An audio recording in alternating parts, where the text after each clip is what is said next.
queria agradecer muito a presença de vocês e muito a presença da Bel. A Bel é uma amiga, de verdade. Fizemos meditação juntos, mas uma meditação mais light. E quando a gente começou a pensar, né, na questão de trabalhar o well-being, a ancestralidade, mas uma ancestralidade que não fosse uma ancestralidade de falar do racismo ativista, né? Como é que a gente ia falar sobre isso? E Bel trabalha com leitura, né? Trabalha com amor. Então, na verdade, eu pensei na Bel, falei, vou convidar a Bel para estar aqui. Primeiro, porque eu gostaria muito de aproximar a Bel, a Facens, as nossas ideias, as mil ideias. E também porque eu acho que ouvir a Bel é como ouvir uma sinfonia. Então, eu queria primeiro agradecer, né? E pedir para você se contar um pouco, Bel. Conta um pouco de você. Já tem. Uma boa tarde para todo mundo que está aqui nesse espaço tão bacana. Primeiro, agradecer, Raquel, por esse convite, por estar aqui, porque eu também não sou ótima em meditação, você sabe, né? Eu sou mais da falação, da fazeção, né? E virou uma agradável surpresa chegar aqui e ver tantas coisas bonitas que que os alunos dessa universidade, alunos e alunas produziram para fazer a gente conversar. Porque a aposta que eu tenho feito na vida, eu trabalho no IBEAC, que é um Instituto Brasileiro de Estudos e Apoio Comunitário, é uma organização que trabalha com a promoção dos direitos humanos, fazendo os direitos humanos chegarem nas mãos das pessoas. Eu estou aqui com 2 colegas, com o Gabriel, que é da comunicação, Gabriel Raso, a Flávia Kohlschreiber, que medita melhor do que nós, que cuida das questões de corações e mentes. Faz 16 anos que a gente tem concentrado tudo aquilo que a gente sabe fazer em um território, que é Parelheiros, no extremo sul da cidade de São Paulo, que foi considerado em 2008 o pior lugar para se viver. E a gente não acredita que um lugar possa ser o pior lugar. O pior lugar, né, ele geralmente é definido por aqueles que estão no melhor lugar e que se beneficiam do pior lugar. Porque o pior lugar, ele cede os seus corpos, o seu tempo, os seus saberes, para que o melhor lugar fique confortável, né? Geralmente é isso que acontece. E a gente começou a se perguntar, né, o que poderia acontecer se a gente juntasse as melhores pessoas que a gente conhece. Você não foi ainda, você precisa ir, porque a gente gosta de juntar as melhores pessoas. O que aconteceria se a gente juntasse as pessoas que a gente conhece, os materiais que a gente conhece, as tecnologias sociais que a gente já desenvolveu num mesmo território, né? O que poderia acontecer?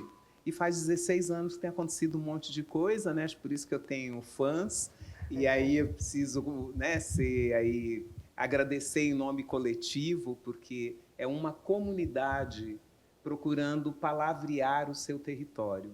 Uma comunidade onde não tinha bibliotecas, onde os filhos de trabalhadores achavam que o seu único destino era continuar trabalhando com as ferramentas dos pais, e esses meninos e meninas passam a entrar nas universidades, passam a espalhar livros e leituras pelo seu território e passam, sim, principalmente a acreditar que as mudanças só podem acontecer se cada um de nós se implicarem nelas.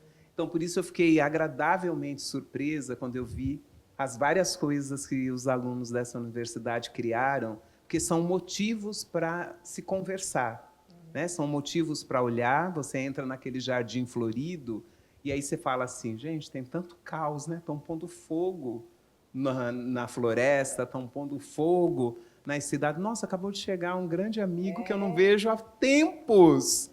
Nossa, Ticão! Que surpresa boa! Então, assim, olha, esses encontros que a palavra vai proporcionando para a gente, para a literatura. Então, academicamente, eu fiz matemática, depois eu fiz pedagogia social, fiz turismo, o meu mestrado é discutindo as mobilidades que a literatura proporciona na vida das pessoas. Eu discuto que um livro não é que ele só traz saber novo, ele move o corpo das pessoas, porque quando você se envolve com livros, você começa a se mover para ir para os eventos literários, para ir na livraria, para ir atrás do autor que você gosta. Os objetos começam a se mover, porque é um tal de escambo de livro para lá e para cá, né? Livro que você pega emprestado. Você lê um livro e você fala, eu quero tanto que a Raquel veja isso. Aí você liga para avisar. Começam os autores, né? Nós somos a biblioteca que recebeu o acervo de escrita do escritor Luiz Rufato. Ele mudou para Portugal e deu a cadeira, a mesa, o computador, os quadros, os livros, doou para uma biblioteca, né? Eu não contei, que foi criada dentro de um cemitério. Uma biblioteca que foi criada num cemitério e não por nenhum fetiche com a morte. É porque foi o último lugar que sobrou para a gente, né? Foi lá. Então, assim, é aqui que a gente pode criar. Então, é aqui que a gente vai falar de vida, é aqui que a gente vai fazer transformação. E a gente faz tudo isso coletivamente. Muito bom. E eu queria chamar você para contar, assim, a gente tem trabalhado nessa lógica do well-being, nessa questão do trauma intergeracional, né? Uma palavra para mim um pouco forte, né? O trauma intergeracional, mostrando que, na verdade, se eu tenho um preconceito de raça, isso já veio de muitos anos, né? E a gente tem ouvido várias questões com relação ao tema, mas quando eu fui contar isso para você, você falou uma coisa muito bonita, né? Você falou, olha, eu queria contar não do trauma da dor, né? Da questão do amor, né? De como também muitas gerações foram cuidando disso, né? Então eu queria que você contasse um pouco para a gente sobre essa perspectiva, como é que isso se conecta também com a sua história em Parelheiros, né? Tá. Então, assim, a gente vai falar do amor a partir da dor, né? Teve já aí um poeta que falava, né? Para que rimar amor e dor, né? Mas a gente vai fazendo isso na vida. Eu até anotei aqui alguns pontos que eu acho que é importante a gente falar, e a gente não contou, né? Que o nosso colega, né? Não veio, né?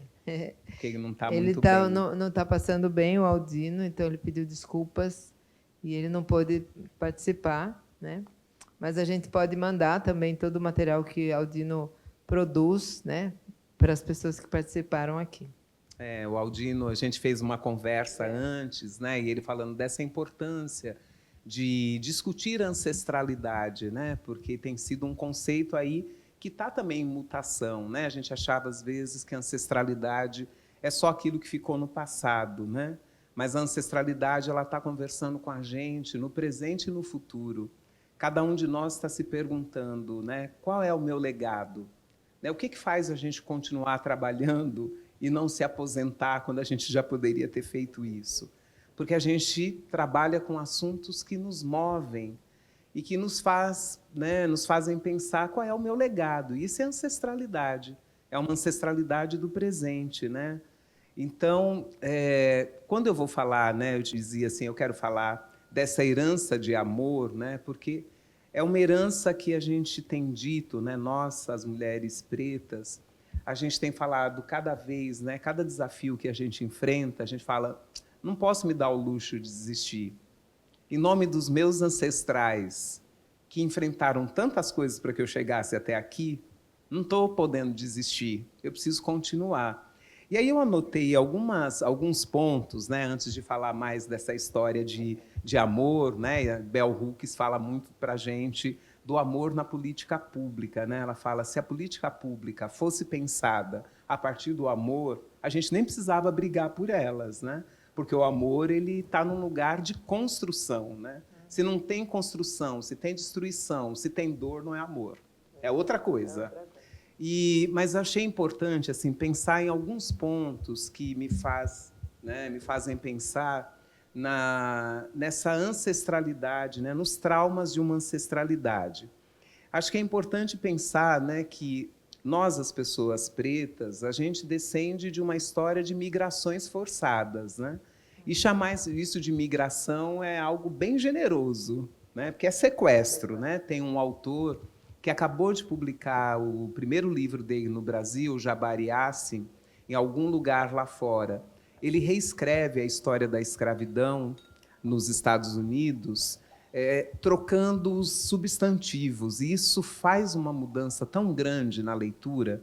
Ele não fala, né, ele não chama de viagem transatlântica, né, uma viagem no navio negreiro. Ele fala, é um sequestro, né?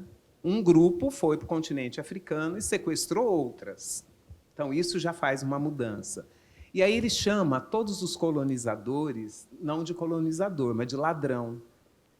E chama todos os escravizados de sequestrados. Ele substitui esses substantivos durante todo o texto. A idade das pessoas é contada pela quantidade de plantações em que elas trabalharam. Então, um jovem fala, eu já tinha passado por 14 plantações. E tudo isso tem um impacto muito grande, né? Então, acho que um primeiro trauma que eu diria é esse sequestro, essa viagem forçada, que tem um grupo de jovens da Bahia, eu encontrei um dia, eles têm estudado por que na Bahia, numa região com uma costa linda, com um mar maravilhoso, tem tantas pessoas negras que não sabem nadar. Porque fala, parecia óbvio, você vive numa cidade que tem um mar maravilhoso, você vai nadar. E eles discutem isso como um trauma ancestral. O que significou o mar para quem foi sequestrado no continente africano? Isso pode te afastar do lugar do lazer. E eu sou de uma família que ninguém sabe nadar. E são baianos, são do recôncavo baiano e não sabem nadar. Um outro trauma é aquele êxodo rural, né, do nosso país, em que a gente teve, inclusive, campo de concentração no Nordeste, né, e o meu objeto é a literatura, a gente poderia olhar o 15, da Raquel de Queiroz, o Vidas Secas, né, do Graciliano Ramos, que está falando dessa população que migra do Nordeste para construir a cidade sem se sentir cidadão. Né? Vai ter música falando, está vendo aquele edifício, moço? Ajudei a levantar, mas você não entra depois que ele está pronto. Então, esse é um outro trauma, né? Você migrar, eu sou filha de baianos, eu diria até que eu sou meio baiana, né? Eu só não vou contar uma história porque não vai dar tempo do porquê que eu me chamo baiana. E me digo baiana, tendo nascido em São Paulo. E esse é um outro trauma, né? Eu cresci com a minha avó dizendo a minha terra. Então, ela morava aqui em São Paulo, mas a terra dela é de onde ela nasceu. E ela vivia dizendo, quando eu voltar para minha terra. E aí ela começou a falar assim, quando eu morrer, eu quero ser enterrada na minha terra. E aí minha mãe falou, a gente tem que fazer a avó mudar de ideia, porque quem que vai ter dinheiro para levar o corpo dela para lá? Então, nem na hora que você morre, você não volta. Isso é um drama. Isso é um drama, né? Isso é um trauma. Uma outra categoria de trauma que eu acho que é interessante olhar, então eu sou filha de avó trabalhadora rural e lavadeira. Minha mãe também foi lavadeira quando criança e adolescente, depois foi doméstica. E minha mãe disse, nós somos 5 filhas, nenhuma filha minha vai ser doméstica. E ela fez de tudo, de tudo. Carregava a gente para a escola, mudava a gente de escola, tudo que ela podia para que as filhas da doméstica, para que as filhas da lavadeira não fossem lavadeiras e domésticas. Com todo respeito e dignidade ao que esse trabalho tem. Mas ela sabe o que ela passou, tendo iniciado a vida como doméstica aos 8 anos de idade. Então ela falou, eu não quero isso para as minhas filhas.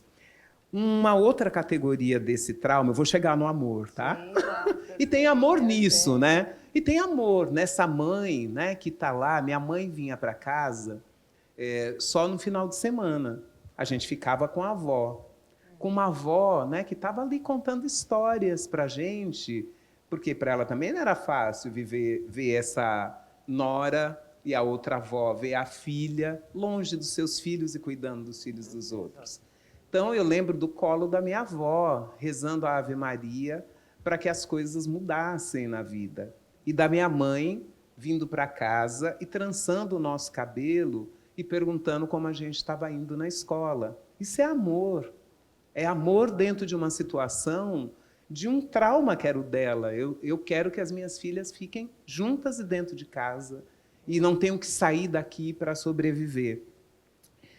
Um outro trauma, né, geracional, que eu acho que é interessante, e aí até deixa eu sugerir sobre essa coisa da minha mãe, né, tem um documentário maravilhoso de 20 minutos que chama Filhas de Lavadeiras, que foi feito pela Edileuza, agora estou esquecendo o sobrenome dela, mas colocar Filhas de Lavadeira e Edileuza, vocês vão encontrar, é um filme, um documentário lindo, Conceição Evaristo, Ruth de Souza, são várias mulheres que foram filhas de lavadeiras e que falam dos dramas que as suas mães enfrentaram, né?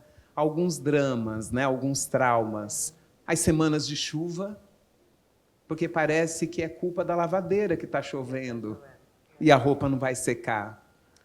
O medo de, na hora de entregar a roupa, o dono da roupa achar que está faltando alguma peça.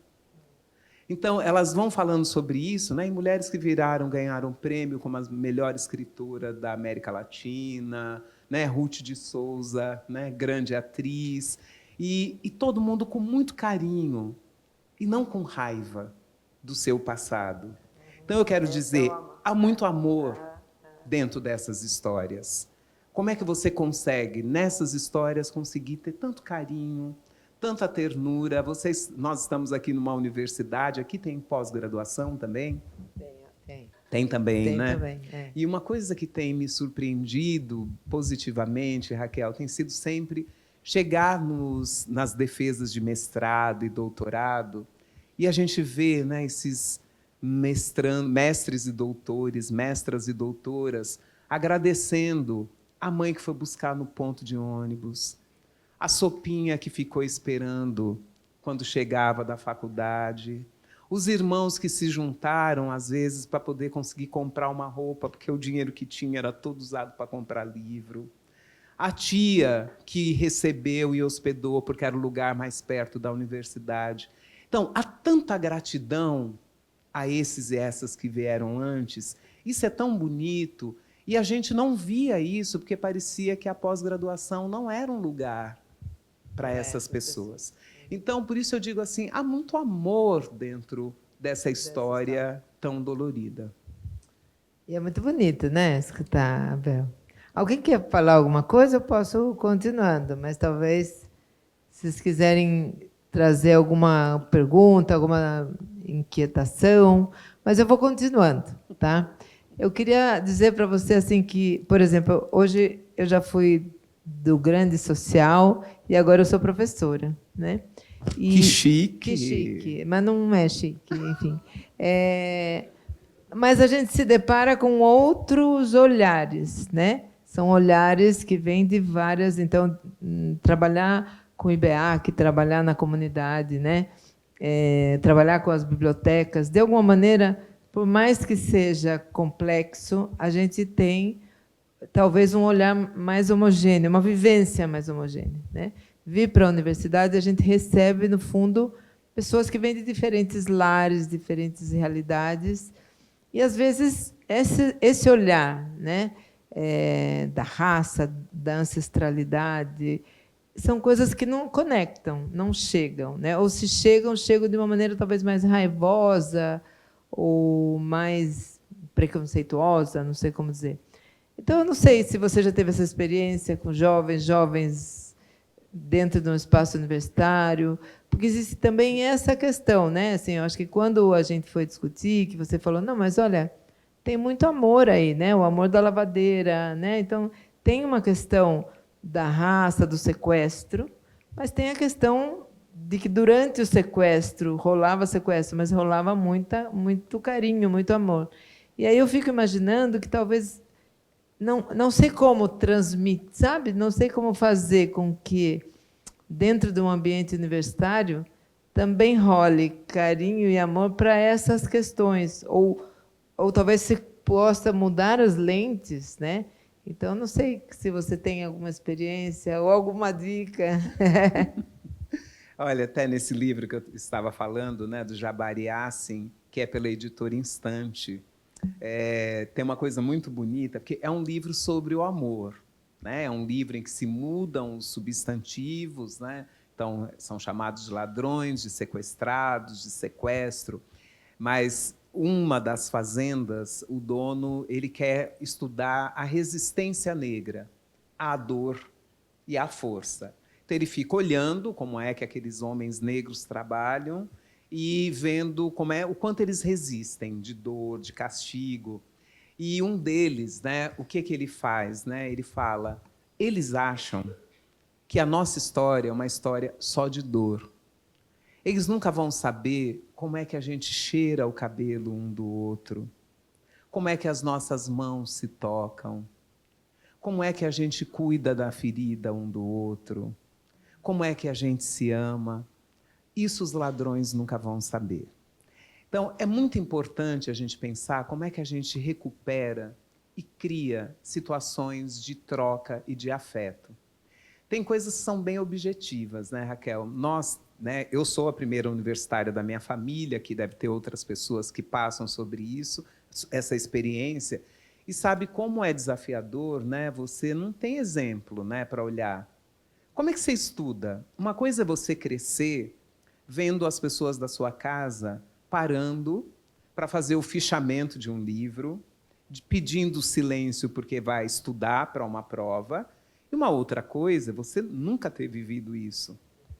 Você não sabe como é que você constrói a relação num espaço em que tem mais pessoas diferentes do que você, do que parecidas com você. Como é que é a sua voz? Então, a gente começou a fazer com os meninos lá, estou falando que é uma história, né, para quem chegou depois, de 16 anos. Então, eles tinham 13, 14, agora eles estão com 29, 30, entrando na pós-graduação.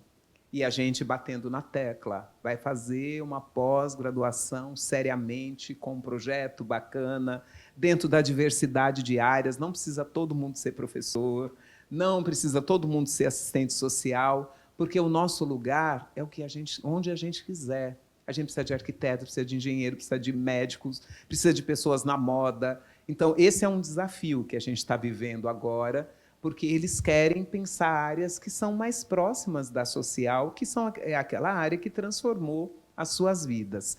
Mas a gente começou a fazer treinamentos em cima das coisas básicas.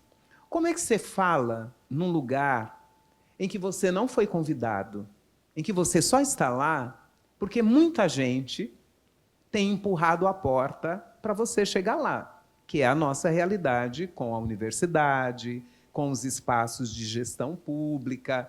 Então, às vezes, você chega numa reunião que as pessoas nem divulgaram aquela reunião, mas você sabe que era importante porque é uma reunião que vai discutir sobre o seu território. Nós estamos numa área de proteção ambiental. E tem uma reunião que vai discutir esse tema, ninguém convidou a gente. E esses meninos chegam. A gente fala, não chega sozinho. Chega em dois, pelo menos, que você tem mais coragem. Aí a gente ensinou que, quando a gente está nesses lugares, às vezes você levanta a mão, mesmo sendo alta como eu, mas você é um pouco tímida, você levanta a mão assim, né? E o coordenador da reunião nunca te vê e nem você consegue fazer o barulho necessário de ser notado. Então, a gente ensinou, senta na frente de quem está coordenando a reunião. Porque se você ficar de lado, fica fácil dele não te ver. Então, senta na frente, porque a hora que você levantar a mão, você vai ser visto. Se prepara para a reunião. Olha qual é o tema, pensa em uma proposta que você vai levar, escuta e anota. Então, a gente começou a preparar esses meninos para a participação pública. A gente acabou de receber uma pesquisa, um grupo de pesquisa internacional da Schumacher College, então tinha gente da Inglaterra, gente da Colômbia, e tinha um professor que os conheceu há 8 anos atrás e os viu há 6 anos atrás. E foram eles que foram apresentar o que a gente tem feito para esse grupo de pesquisa. E esse professor ficou muito impactado. Aquilo que a gente chama de empoderamento, né? E que o Tião Rocha, que é um amigo nosso, chama de empodimento.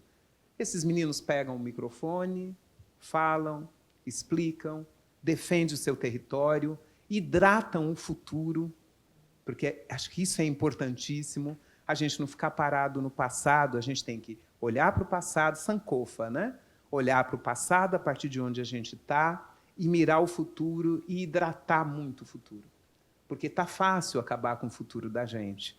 Então, esses meninos falam de sonho do mesmo jeito que eles falam dessa água que a gente está bebendo aqui. E ele ficou muito impactado com isso. Então, a gente começou a trabalhar também com essa produção, né, do que o poeta Manuel de Barros chamaria de pequenos nadas, né? Quais são os pequenos nadas que nos sustentam? A gente perguntar para o colega que também está na universidade: você está conseguindo se preparar para a prova? Precisa de ajuda? Isso é um jeito. Porque assim, a solidariedade ela tem que ser concreta, ela tem que ser operante. Não adianta só a gente falar: você é bem-vindo aqui, fica aqui, tá? Como é que eu vou ser bem-vindo aqui? Como é que eu consigo lidar com um conceito que, às vezes, está tão distante da minha história? Como é que a gente estuda? A gente está produzindo agora um caderno, a gente tem um box de cadernos de todas as tecnologias sociais que a gente tem produzido, a gente tem escrito coletivamente. E o caderno 10 é Como Ser Leitor Periférico. Um grupo de jovens das periferias se juntou e eles estão escrevendo assim: como é que você consegue ler quando a tua casa tem uma mesa? Naquela mesa se come, se cozinha, se passa roupa, a tia que é costureira costura, tudo acontece em cima daquela mesa. Aí você fala: tá bom, estudo de madrugada. Só que de madrugada você tem 2 lâmpadas dentro da casa que você não pode deixar acesa, porque tem um pessoal que levanta às 4 da manhã. Então você não pode ficar lendo até às 3, iluminando a casa inteira. Podia falar: vamos roubar as máscaras do avião, né, e dar para o pessoal usar máscara. Mas assim, a gente tem que pensar em cima da vida. Então, isso é um gesto de amor. Então, como é que a gente pensa? Então, assim, como é que a gente enfrenta o racismo do nosso cotidiano? Com ações cotidianas.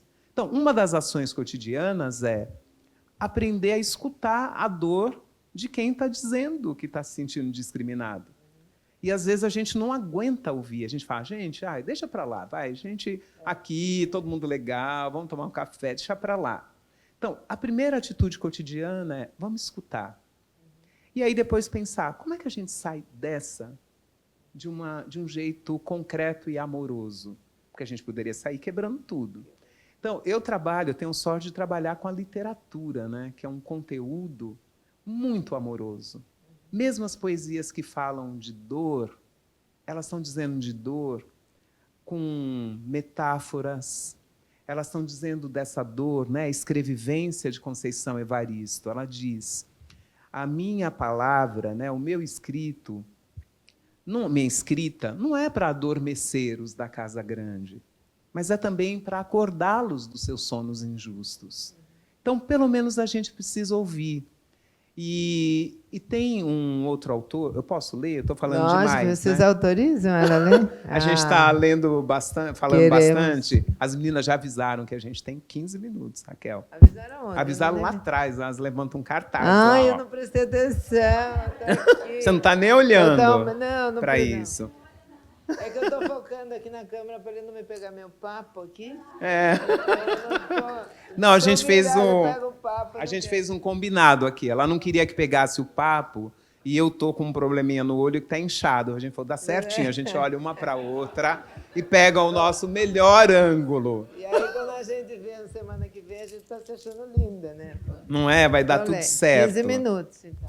Aqui tem uma poesia do Ricardo Aleixo, né? Ricardo Aleixo, um escritor mineiro, tem ganho muitos prêmios. Ricardo Aleixo tem virado doutor em literatura de várias universidades.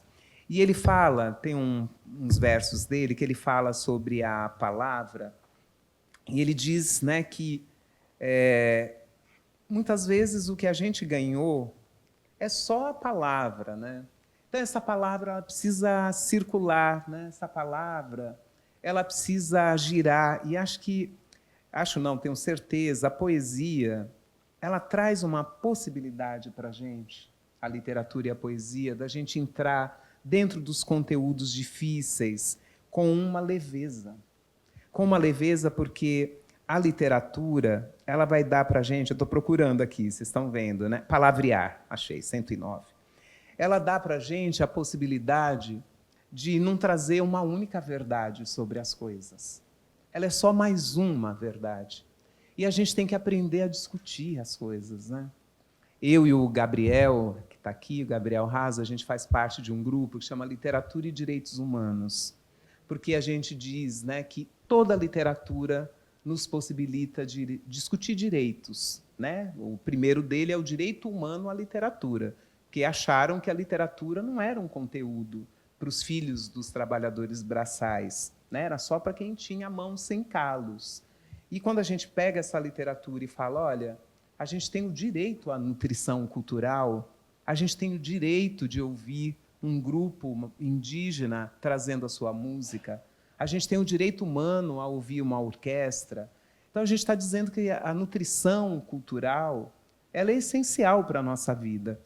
E aí, quando eu e o Gabriel, a gente faz parte desse grupo, a gente pediu para 5 autores e formadores em literatura que cada um nos indicassem 10 livros para atravessar o mau tempo, contanto que metade dos autores fossem autoras e que metade fossem não brancos, fossem indígenas, fossem negros, porque a gente queria ler com diversidade.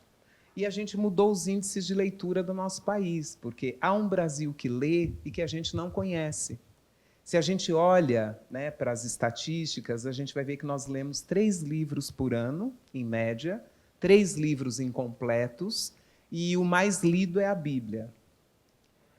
Então, a gente lê muito pouco. E eu estou falando de um grupo de adolescentes que lê 14 livros por ano.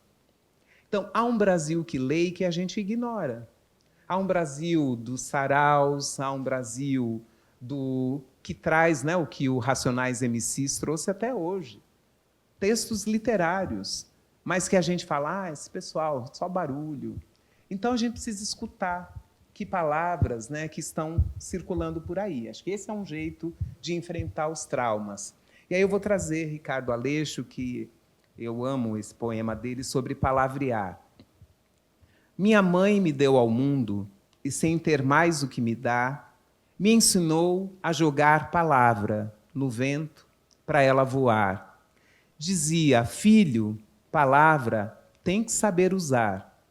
Aquilo é que nem remédio, cura, mas pode matar. Cuide de pedir licença antes de palavrear ao dono da palavra, que é quem pode lhe abençoar, e transformar sua língua em flecha que chispa no ar. Se o tempo for de guerra e você for guerrear, ou em pétala de rosa, se o tempo for de amar, palavra é que nem veneno, mata, mas pode curar. Dedique a ela o cuidado que se deve dedicar às forças da natureza, o bicho, a planta, o ar. Mesmo sabendo que a outra, mesmo sabendo que a dita foi feita para se gastar, que acaba uma, vem outra, e voa no seu lugar. Ainda ontem, lá em casa, me sentei para conversar com as minhas 2 meninas e desatei a lembrar de casos que a minha mãe se esmerava em contar, com luz de lua nos olhos, enquanto cozia o jantar. Não era bem pelo assunto que eu gostava de escutar, aquela voz que nasceu com o dom de se desdobrar em vozes de outras eras que tornarão a pulsar. Sempre que alguém no vento uma palavra jogar. Gostava era de ver a voz dela inventar mundos inteiros sem quase nem parar para respirar, e ganhar corpo e fazer a minha cabeça rodar, como roda ainda hoje, quando para me sustentar eu jogo palavra no vento e fico vendo ela voar. Jogo palavra no vento e fico vendo ela voar. Jogo palavra no vento e fico vendo ela voar. É lindo, né? Ricardo Aleixo. Então, esse é um jeito de tratar os nossos traumas ancestrais.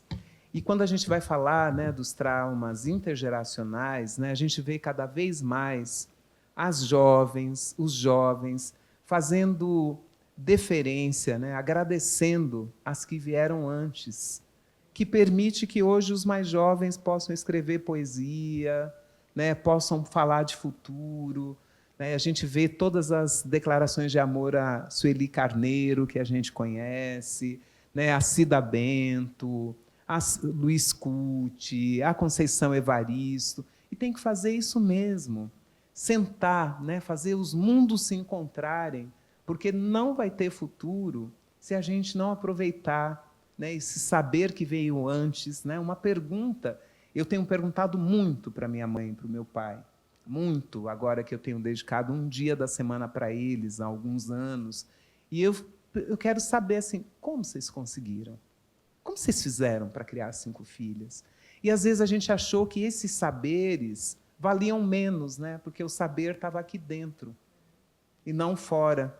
Então, acho que a gente tem que fazer isso, né? Perguntar mais, ouvir mais e construir soluções mais práticas e amorosas para os conflitos do dia a dia. Eu adoro, porque eu adoro falar do poder do cotidiano, né? É o dia a dia que transforma, não é que existe a grande transformação, né? A gente vai transformando com hoje, com amanhã, com a soma dos pequenos cotidianos. Eu adorei, Bel, mas eu queria muito que as pessoas pudessem falar, perguntar, aproveitar a nossa oportunidade, eu não sei já nem quantos minutos, mas que a gente tem Bel Maier aqui, não é uma coisa simples ter Bel Maier na Facens. Queria ressaltar isso, não é pequeno, é muito grande. Então, se vocês, né, se alguém quiser fazer algum comentário, trazer alguma indignação ou vontade de só elogiar. Mas deixa eu só falar, não é fácil, não é porque eu sou famosa, é porque eu estou ocupada com o cotidiano. Eu estou lá no dia a dia de Parelheiros, então a gente tem um monte de coisa para fazer, por isso que nem sempre a gente consegue estar fora. Então, Bel, só queria comentar, na verdade, que a gente tem disponível na biblioteca o Brasil que Lê. Porque quando saiu a pesquisa, né, que eu fiquei triste, eu falei, nossa, tão pouco, né? E a gente está considerando ainda aquele meio livro, 3. E eu falei, não, peraí, tem alguma coisa errada, porque as pessoas leem, sim. Né? E eu fui atrás da pesquisa, deixei estar impresso na biblioteca. Quando alguém fala assim, Eliane, não sei por que você tenta, o povo não lê. Eu falei, lê. A gente é que está julgando, às vezes, a leitura do outro. Porque também não basta ler, tem que ler, às vezes, aquilo que o outro quer que você leia, para, né, para fazer parte, às vezes, de um, sei lá, né, de um mundinho ali que só lê, sei lá, vou chamar clássico, né, mas ainda se lê clássico, tá bom. Mas a gente denomina muito, né, o que o outro está lendo. E, realmente, para mim, assim, você é uma coisa que me motiva, né, porque eu sempre penso nas nossas realidades. Né? A gente sabe que eu moro em São Paulo, né? Conheço Parelheiros, a realidade é muito diferente da nossa que a gente tem aqui em Sorocaba, né? Trabalho aqui na Facens, o nosso público também é diferente, e eu, pelo menos, sempre tento fazer com que eles tenham o sabor, né? O gosto pela leitura, porque a gente sabe que move mesmo, assim, né? A gente cria força e cria asas mesmo, né? Então, só para você contar um pouquinho dessa realidade, você já falou, mas só para as pessoas também perceberem, né? Essa distinção. Quando a gente trabalha com um público que tem pouco acesso, mas que tem gana, né? Que tem vontade, vai e você consegue, você é, né, uma pessoa de inspiração para eles, óbvio, mas quando a gente tem muito acesso e não tem essa gana. É isso. Só de novo, muito obrigada, viu? Imagina, eu que agradeço. E acho que uma coisa que é importante, né, a gente pensar, eu participei de uma... na pandemia teve muitos encontros, né, toda hora o pessoal chamava a gente para participar de live, e de uma que eu participei chamava assim, Bel, só rico lê? Essa era a pergunta, né? E eu falei, preciso dar uma notícia, os ricos leem muito pouco. Né? Então, os retratos, né? Acho que é muito importante olhar. Tem a pesquisa Retratos da Leitura no Brasil, que é uma pesquisa importante, que é repetida várias vezes, que passou a incorporar as bibliotecas comunitárias muito recentemente. E tem as bibliotecas comunitárias. Né? Eu faço parte de uma rede Em São Paulo, a rede estadual Litera Sampa, são 19 bibliotecas comunitárias, e uma rede nacional que tem 116 bibliotecas. E é nessa rede nacional que nós chamamos 2 universidades e um centro de pesquisa para produzir essa pesquisa Um Brasil que Lê. Que a gente queria saber o que acontece no Brasil em que as pessoas leem. Qual o sentido de existir uma biblioteca comunitária? Ninguém obrigou a gente a fazer aquela biblioteca. Foi a gente que fez. No cemitério, embaixo de tenda de circo, em tudo quanto é lugar, a gente vai e cria a biblioteca. E aí, ela não é uma biblioteca, né, para usuários, né? Até a gente aboliu esse nome porque a gente sabe o que significa usuário, né? Então a gente falou, não é um usuário. Ele não é nem usuário de livro, ele é um interagente. É uma pessoa que interage com a gente, que interage com o livro, que interage com o espaço. E a gente começou a se perguntar como é que a gente é capaz de despertar o gosto pela leitura.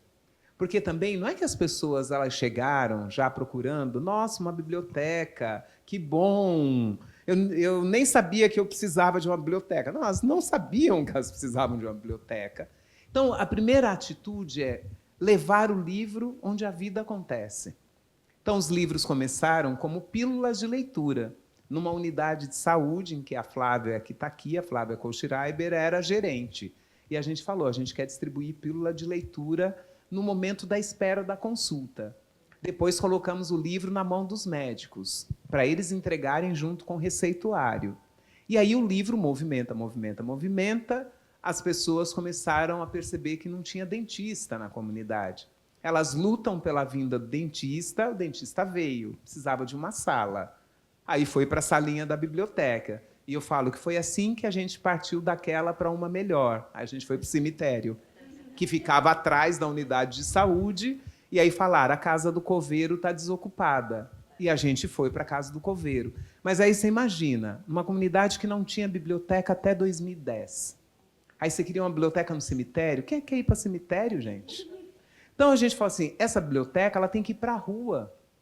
Ela tem que chegar na feira, na padaria. Ela tem que chegar na escola, porque a escola tem livro, mas não conversa sobre leitura. E a gente sabe conversar sobre leitura. Porque o que tem aqui dentro? Tem história. A gente está aqui com a mãe do Ricardo Aleixo na nossa cabeça agora. Pensando, essa mãe que deu a palavra, e que esse cara vai e começa a espalhar a palavra no mundo. O que interessa é o que a gente conversa sobre o livro, não só o livro. Então a gente começa a produzir conversas sobre leitura.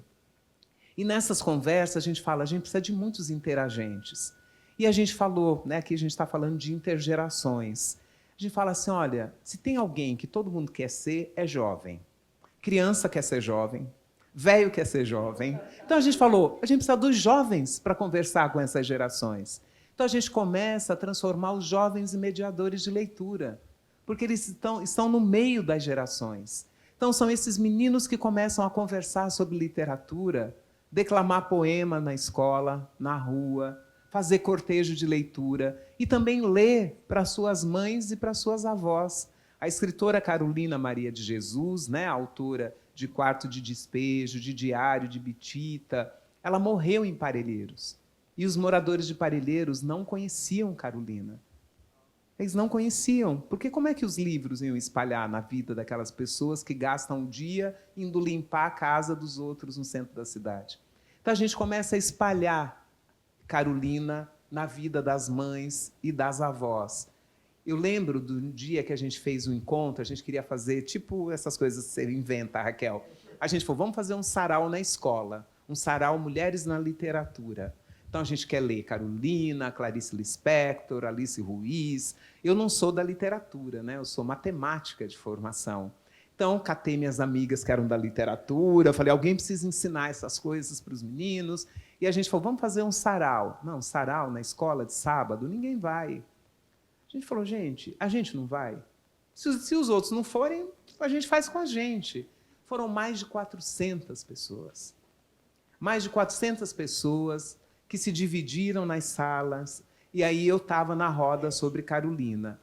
Quando eu li naquela roda, né, Carolina diz, a fome é amarela. Aí a mãe de um dos meninos ela falou, está escrito isso aí? Eu falei, está escrito isso aqui, e li o trecho. Ela falou, nossa, como ela encontrou a cor da fome.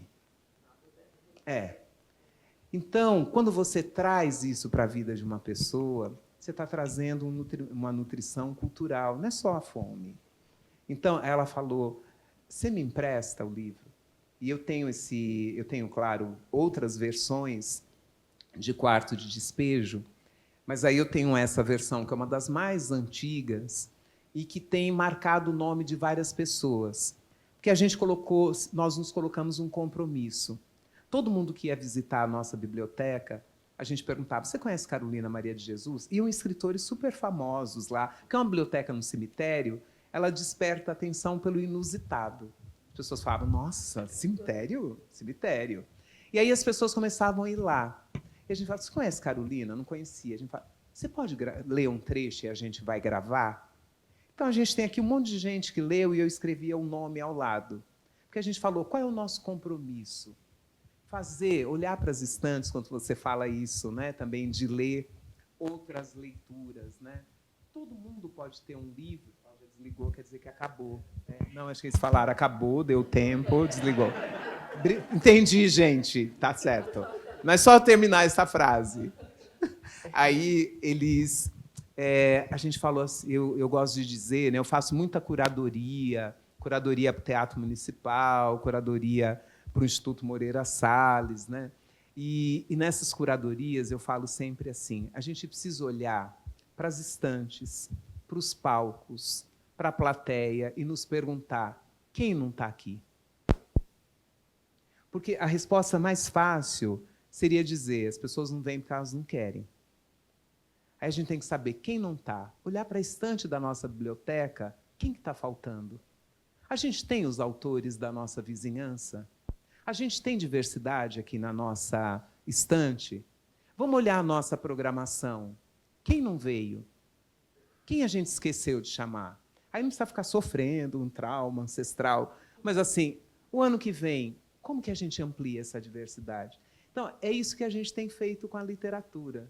Então, a gente tem um compromisso de conhecer os autores do nosso território e conhecer os outros, porque a gente está falando de patrimônio da humanidade. A gente lê o Ítalo Calvino, As Cidades Invisíveis, porque isso pertence à humanidade. Então, do mesmo jeito que a gente lê Carolina Maria de Jesus, Conceição Evaristo, Cidinha da Silva, Quilção Oliveira, a gente vai ler os clássicos, porque eles nos pertencem também. E aí a gente vai, né, buscando qual é a chave da leitura. Tem um jeito é a gente ler junto. E a mesma coisa eu diria para qualquer assunto. Né? A coisa mais importante é garantir o direito à conversa. Não existe ninguém que fica em silêncio por escolha. As pessoas são silenciadas. Eu estou convencida disso. Como é que você pode achar que você não tem nenhuma palavra para compartilhar no lugar em que você está? Né? Uma palavra, o seu corpo, a sua presença. Então, a diversidade da programação... Eu fui para a África do Sul, né? Depois do final do Apartheid, na primeira conferência, né? Quando teve a terceira Conferência Mundial contra o Racismo. E a coisa que mais me impressionou... Eu chegava nos lugares, né, aqui no Brasil a gente falava sempre, né, a gente tem uma jornalista negra, Glória Maria. E aí você ligava a televisão lá, eu não falo inglês, eu não entendia nada, mas eu ligava para ver, né, o que estava acontecendo. Aí eu falava, nossa, quantas Glórias Maria. Você ia para os outdoors, você via assim, falava, nossa, aqui a gente tem um Pelé, nossa, quantos Pelés na África do Sul. Por quê? Foi uma política do pós-apartheid. Nelson Mandela disse, se esse povo não se vir em todos os lugares, eles não vão acreditar que esse país é para todos nós. E aqui a gente ainda está, né, precisando fazer um bom caminho nessa hidratação do futuro. A gente tem que se ver em todos os lugares para acreditar que todos os lugares são nossos. Ai, muito bonito, né? Uma amiga dessa. Muito obrigada, Bel. Vamos hidratar o futuro. Acho que fica essa nossa mensagem. Eu já estou recebendo milhares de situações ali. Então, assim, fica a dica, hidrataremos o futuro. E eu gostaria, então, que vocês depois, né, a gente gostaria de convidá-la, Bel, para próximos projetos aqui na Facens. E acredito que a gente vai poder fazer muita coisa junto de novo. Sem ser aquela da meditação, porque eu não sou boa, né, naquela. A gente tinha um grupo que eu era a pior do grupo, né? Mas, enfim, muito obrigada, obrigada. Raquel, pelo convite. Obrigada a cada um de vocês que acompanharam aqui essa prosa, nesse evento tão bacana. Chegou um monte de gente, a gente achou que nós íamos ser só 6, né? E chega uma turma, obrigada. E que esse evento continue, né? Que a gente tenha mais oportunidades, porque faz parte do bem-estar, do bem viver, a gente, né, pensar como que a gente quer construir o futuro junto. Obrigada.